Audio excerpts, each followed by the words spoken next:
প্রত্যেকটা মুসলমান যদি বাংলা মানে ভালো করে পড়ে তাহলে হচ্ছে তারা উত্তম জীবনযাপন করতে পারে, উত্তমভাবে জীবনযাপন করতে পারে। তারা কিন্তু কোনো ঝগড়া বিবাদে কোনো রাজনৈতিক দলই তারা করবে না, কারণ ইসলামে পরিষ্কার করে বলে দিয়েছে তোমাদের মধ্যে যেন কোনো দলাদলি না দেখি। এরা কোরআনটা পড়ে না। যদি কোরআন পড়ে তাহলে হিন্দু মুসলিম যেটা আমরা ভারতবর্ষে এতদিন ধরে ছিলাম ঠিক সেভাবেই থাকবো। কোনো দিন অস্ত্র তুলতে বা নিরীহ ব্যক্তিকে আঘাত করা হযরত মুহাম্মদ সাল্লাল্লাহু আলাইহি ওয়াসাল্লাম একেবারে বলেনি। তিনি জীবনে ৭৮টা যুদ্ধ করেছিলেন। Is out of religion. তুমি যদি রিলিজিয়ানের বাইরে চলে যাও, মাহাত্ম্য থেকে দূরে সরে যাও, তাহলে তুমি পুরোপুরিভাবে সবার কাছে কলুষিত হবে। আমার নিরীহ নিরস্ত্র ব্যক্তিকে কিভাবে আঘাত আনে? তাহলে এরা হযরত মুহাম্মদ সাল্লাল্লাহু আলাইহি ওয়াসাল্লামের উম্মত নন, অর্থাৎ ফলোয়ার না। এই যে ইসলাম যারা ধর্ম মেনে চলে তাদের মধ্যে অধিকাংশ গরিব। আমরা আমাদের ইন্ডিয়া দেখুন, ভারত পশ্চিমবঙ্গে দেখুন, এখানে মুসলিম যারা আছে, ভারতবর্ষের মুসলিমরা কি জানেন তো, এরা পুরো পদভ্রষ্ট হয়ে গেছে। আফগানিস্তান তো ছিল, এখন আফগানিস্তান কত ভালো হয়ে গেছে। আসলে এখানকার গরিব যারা মুসলমান তাদেরকে টার্গেট করা হচ্ছে এখানে এবং পাকিস্তানে এবং বাংলাদেশে।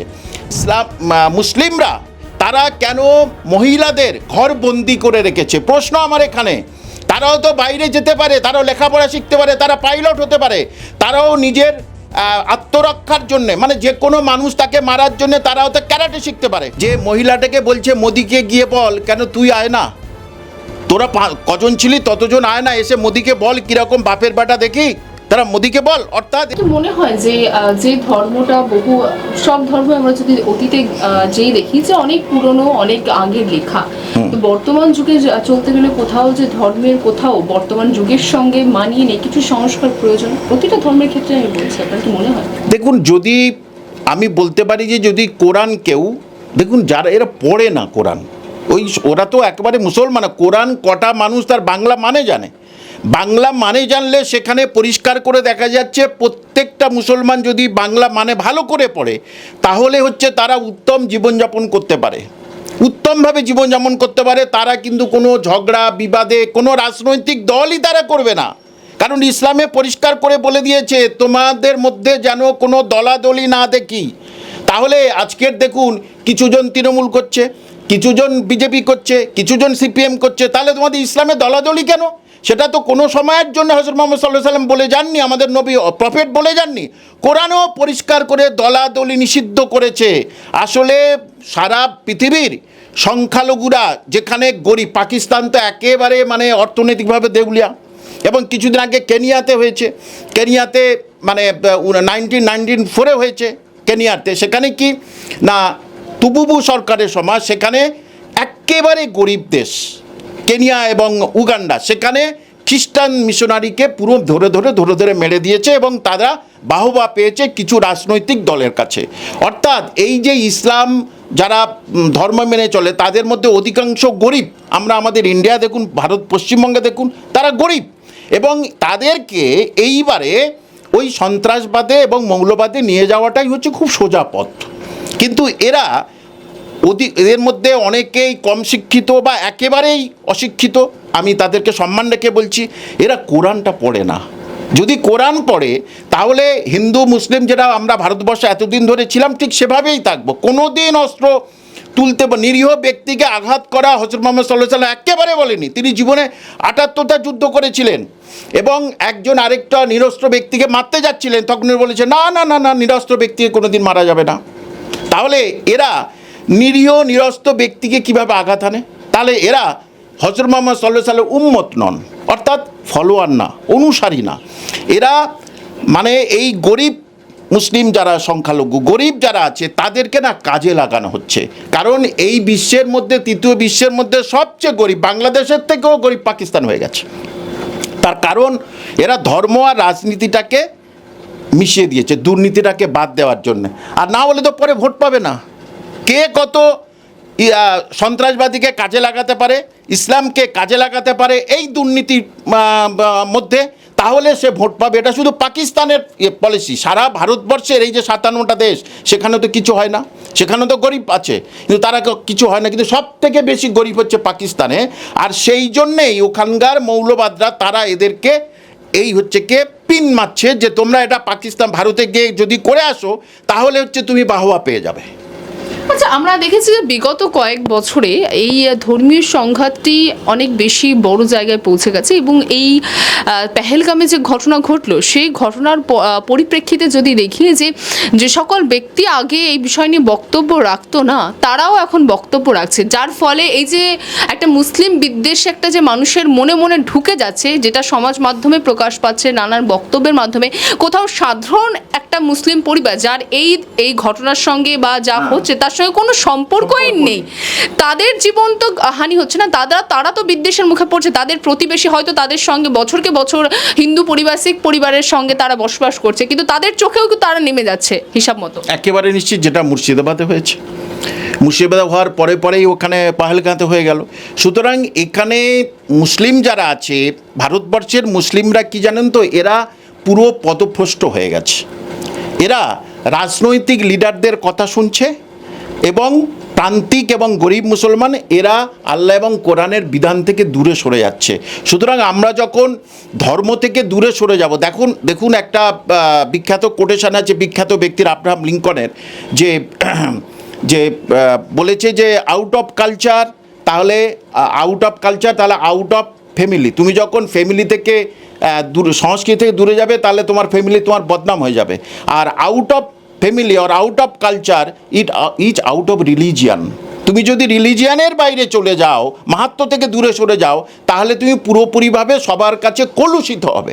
আমার কথা না, আব্রাহাম লিঙ্কন বলেছে। সুতরাং এখানকার মুসলিমদের ওই একটাই কথা আমি বললাম না, ইন্ডিয়ান মুসলিমদের বা এই পশ্চিমবঙ্গের মুসলিমদের, এরা শুধু এই মৌলভী মাওলানা পীর সাহেব তারপর ধর্মগুরু এদের কথা শুনছে। এরা কিন্তু কোরআনেরটা যদি ভালো করে পড়ে না, এরা বুঝতে পারবে আমরা পদে পদে যা করছি পুরো ভুল করছি। আর এতেই পশ্চিমবঙ্গ তথা ভারতবর্ষের সংখ্যালঘুদের সম্মান মান আরও সারা বিশ্বের কাছে মাটিতে মিশে যাচ্ছে, একেবারে মাটিতে মিশে যাচ্ছে। কিন্তু আরব তো ওরম করছে না, তিনি তো একেবারে কোরআনের A to Z মেনে চলেন আরবে, সেখানে ইসলামিক শাসন চলে। তাহলে সেখানে তো কিছু হচ্ছে না। ওই আফগানিস্তান তো ছিল, এখন আফগানিস্তান কত ভালো হয়ে গেছে। আসলে এখানকার গরিব যারা মুসলমান তাদেরকে টার্গেট করা হচ্ছে এখানে এবং পাকিস্তানে এবং বাংলাদেশে। তারা কালকের কি খাবে তাদের জানা নেই, কিন্তু আমরা জানি কালকের আমাদের কাজ আছে, খেতে হবে, তাহলে আমরা ওর ভিতরে যাব না। সুতরাং কালকের কি খাবে সেটা যাদের নেই, তাহলে যদি ওখানে যাই খাওয়া দাওয়াটা পাবো, টাকাও পাবো। সমস্যাটা কোন জায়গাটা বোঝাতে পারলাম? এটা ওই, সুতরাং এদেরকে আধুনিক শিক্ষায় শিক্ষিত হতে হবে, এবং আরও বেশি এদেরকে মানে প্রকৃত ধর্মের অর্থ এবং মাহাত্ম্য জানতে হবে। ওই মসজিদে মাওলানাদের আর ওই পীর সাহেবদের দরজায় দরজায় ঘুরলে এদের কোনো দিন কোনো উন্নতি হবে না। এরা হাতের কাজ শিখুক, এরা আধুনিক শিক্ষা অর্জন করুক। দেখুন একটা কথা এই ব্যাপারে আমার অনেকে জিজ্ঞেস করেছে, আপনাকেও বললাম, আজকের ইসরায়েলি একেবারে ফিলিস্তিনকে শেষ করে দিচ্ছে। কেন? ইসরায়েলি মহিলারা তারা কিন্তু পাইলটিং শিখছে, তারা অস্ত্র প্রশিক্ষণ শিখেছে, কারণ কি দেশ বাঁচানোর জন্য, আত্মরক্ষার জন্যে। আর তারা এসে ইসরায়েলি মহিলারা এসে বিমানে বোমা ফেলে দিয়ে চলে যাচ্ছে, আর ফিলিস্তিনি মহিলারাও কাঁদছে, আল্লাহ গো আমাকে বাঁচাও। দুটো পার্থক্য বুঝতে পারলেন? তাহলে এই যে মুসলিমরা তারা কেন মহিলাদের ঘর বন্দি করে রেখেছে? প্রশ্ন আমার এখানে। তারাও তো বাইরে যেতে পারে, তারাও লেখাপড়া শিখতে পারে, তারা পাইলট হতে পারে, তারাও নিজের আত্মরক্ষার জন্যে, মানে যে কোনো মানুষ তাকে মারার জন্য তারাও তো ক্যারাটে শিখতে পারে, অনেক কিছু শিখতে পারে। শুনুন, হযরত মুহাম্মদ সাল্লাল্লাহু আলাইহি ওয়াসাল্লাম মানে আরবে যখন হচ্ছে কি মুসলমান হয়, প্রতিষ্ঠিত হয় আর কি, ইসলাম ধর্মে প্রতিষ্ঠিত হয়, হযরত মুহাম্মদ সাল্লাল্লাহু আলাইহি ওয়াসাল্লাম তিনি মহিলাদের পরিষ্কার করে বলছে, অনেক হয়তো জানে, মহিলাদের তিনি ঘোড় দৌড় শেখাতেন, ঘোড়া তখন ছিল না, উটের দৌড় শেখাতেন, তিনি কুস্তি শেখাতেন মহিলাদের। এটা একটা খেলা ছিল। কিন্তু এখানে ভারতবর্ষ তথা পাকিস্তানের মুসলিমরা কি করছে? আক্রমণ খাবে, মার খাবে, এবার আল্লাহকে ডাকবে, যেটা ফিলিস্তিনিতে হচ্ছে। সুতরাং এই পদ্ধতিতে এখানকার মৌলভী মাওলানা পীর সাহেবরা 100% দায়ী। এদেরকে স্বশিক্ষায় শিক্ষিত করছে না, এদেরকে ইসলামের বিধান থেকে সরিয়ে নিয়ে আসছে। তোমরা আমার কথা শোনো, শুধু হযরত মুহাম্মদ সাল্লাল্লাহু আলাইহি ওয়াসাল্লাম, তারপরে হযরত আবু বকর, তারপর হযরত ওমর, তারপর হযরত ওসমান, বহু বছর ধরে এরা বিশ্বে মুসলিমদের বিশ্বে শাসন করে গেছে। তখন কিন্তু কোনো মাদ্রাসা হয়নি, তখন কোনো পীর সাহেব হয়নি, মৌলভী মাওলানা ছিল না। তাহলে মুসলমানরা এক ছিল কেন? কারণ প্রকৃত বিধান মেনে চলতো, কাউকে আঘাত করতো না, কাউকে কটু কথা বলতো না। আজকের মুসলমান সম্প্রদায়ের মানুষদের আপনি দেখবেন তাদের মুখে নানা রকম নিন্দা, বাজে ভাষা, দেখেছেন তো বাজে ভাষা, সেটা হিন্দু ভাই বোনদের কিছু জনের আছে, করবে কেন? এটা তো ইসলামে বারণ যে নিন্দা বা গীবত। দেখবেন প্রায় জনের তারা হচ্ছে কি মানুষের নামে নিন্দা করছে, গীবত করছে। এরা ইসলাম থেকে দূরে সরে আছে, এরা মুসলমান নয় বলে এরা আজ উগ্রপন্থী হয়ে যাচ্ছে। আচ্ছা, একটা শেষ প্রশ্ন করব যে আমরা জানি যে কাশ্মীরে 370 ধারা যখন তুলে নেওয়া হয়, বহু সময় লেগেছে কাশ্মীরে একটু সচল করতে, হিসাব মতো 5 বছর। তারপরে সেখানে নতুন সরকার প্রতিষ্ঠিত হয়েছে, মানুষ ধীরে ধীরে আবার সচল হওয়া শুরু করেছে, পর্যটন শিল্প আস্তে আস্তে বাড়তে শুরু করেছে, মানুষের কাজ কর্ম বাড়তে শুরু করেছে। এই যে ঘটনা পেহেলগামে হলো, তার আগে একটা শব্দ বলে নেওয়া ভালো যে আমরা প্রত্যেকে জানি সন্ত্রাসবাদ হলো একটা ব্যবসা। পেহেলগামে যে ঘটনা হলো, কোথাও যে বহু পর্যটন আছে বা যারা যাওয়ার কথা ভাবছে তারা হয়তো থেমে গেছে, না একটু সময়, একটু ঠিক হোক তারপরে যাব। এই ঠিকটা তাদের কাছে কবে হবে তার ঠিকানা নেই, হয়তো 1 সপ্তাহ হতে পারে, 5 বছরও হতে পারে। তারপরে এই যে সময়টা, তাহলে যে ব্যবসাটা আস্তে আস্তে উঠছিল, যে সাধারণ মানুষ যে মূল স্রোতে ফিরছিল, সেই স্রোতটাকে পুরোপুরি কেটে দেওয়া হলো। তাহলে কি হলো যে সাধারণত যারা সন্ত্রাসবাদী চালায় তারা তো এদেরকেই ব্যবহার করবে না, যদি ব্যবসা না থাকে মানুষ কি করবে? তো কোথাও যে পুরো ভারতবর্ষ কি পুরো কাশ্মীরের কোমরটাকে ভেঙে দেওয়া হলো না এইভাবে? অর্থনৈতিক প্রচুর বিদেশি মুদ্রা আমাদের ইনকাম হয় কাশ্মীর থেকে, এমন সবচেয়ে বেশি হয় ভারতবর্ষে কাশ্মীর থেকে।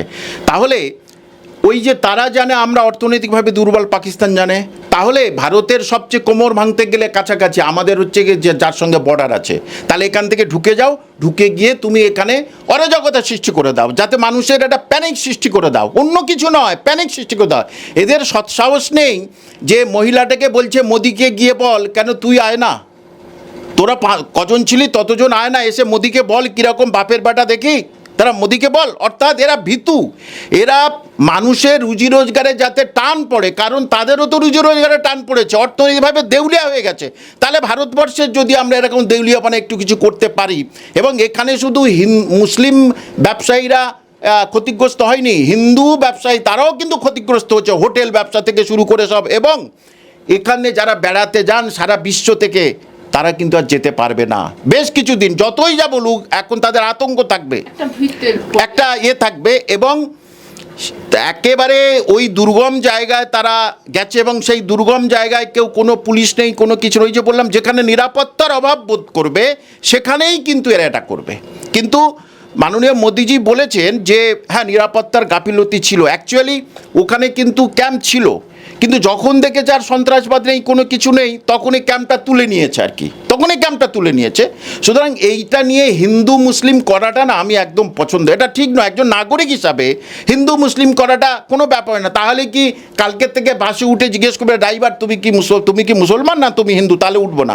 সবজি কিনতে গেলে জিজ্ঞেস করবে তুমি কি হিন্দু বা মুসলমান, তাহলে ভারতবর্ষ আরও ওই পাকিস্তানের মতো তলানিতে চলে যাবে। এটা পাকিস্তান চাচ্ছে ভারতবর্ষে অর্থনৈতিক দেউলিয়াপনা করে দেবো, আর সেইটা যদি ভারতবাসী খেয়ে নেয়, এই যদি হিন্দুত্ব আর এই যে উগ্রপন্থী এইটা যদি তারা বিভেদ সৃষ্টি করে, তাহলে ভারতবাসীর কপালে আরও অনেক কষ্ট আছে।